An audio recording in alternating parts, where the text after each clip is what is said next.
Hello, today we're going to talk about converting standard form into slope-intercept form. But before we can do that, we need to talk about what each of those things are.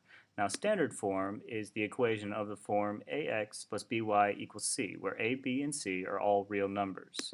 And slope-intercept form, which is by far the more common one, is the stereotypical y equals mx plus b. Now, m is your slope, which is rise over run, and b is your y-intercept, which is the place where the line crosses the y-axis. Now, if you're given an equation that is in standard form, like this one, what we need to do is solve for y. To do that, we need to remove the x first. You always want to start with the x. Now, to remove the x, you should usually add or subtract that x from both sides of the equation. Since our x is negative, we're going to add x to both sides. Now, when we add the negative x and the positive x, those things cancel. And remember, if you add it to the left, you have to add it to the right. But it is important that you cannot combine an x with a 6. Those things are unlike terms and should not be combined together.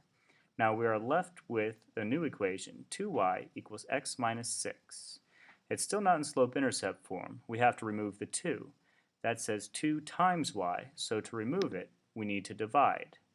If you divide the left side of the equation by 2, you need to make sure that you're dividing absolutely everything, that is everything, by 2. And you'll be left with a new equation, y equals 1/2 x minus 3. And that equation is in slope-intercept form. Your slope is 1/2 and your y-intercept is -3.